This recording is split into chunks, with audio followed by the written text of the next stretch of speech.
Let's talk about investing for a second. What do you look for? What makes a good investment? What makes a investable founder? What's important to you in that respect? Yeah, really good question. And I like to think about, from my approach in investing in companies, I'll look differently if I'm investing at pre-seed, seed, or if I'm part of a syndicate investing in a Series A company, for example. At pre-seed level, the way that I'm looking at it is team revenue data. Who are the people, most importantly, who are the founders, what are they doing, what's their experience, what's their motivation, their grit, etc.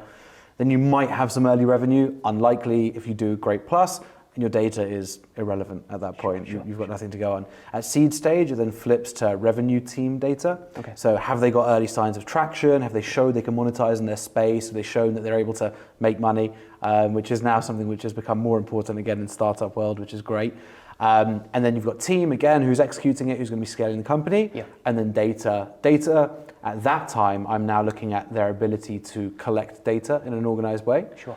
And then when you get to Series A level, it's data revenue team. The team executing it become the least important part. Still important, don't get me wrong. Yeah. But it's actually the quality and reliability of that data which will enable them to scale at that level. And then obviously revenue as well. So that's how I tend to look at different investments at the three different stages. I've never heard somebody, I've asked that same question many times on the podcast.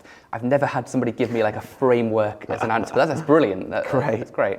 Is that something that you have just developed through trial and error, or did somebody teach you that way of looking at investments? Yeah, I guess I'm fortunate in that my current activities as a founder is in a platform which brings together founders, investors, and advisors, you say.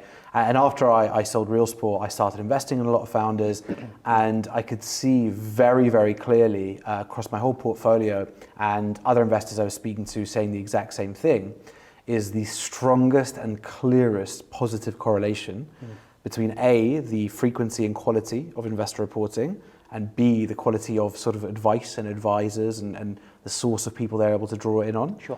And the positive outcomes that they were having. So if they had those two things, they were so much more likely to go on to get further funding, go on to scale as a company, etc.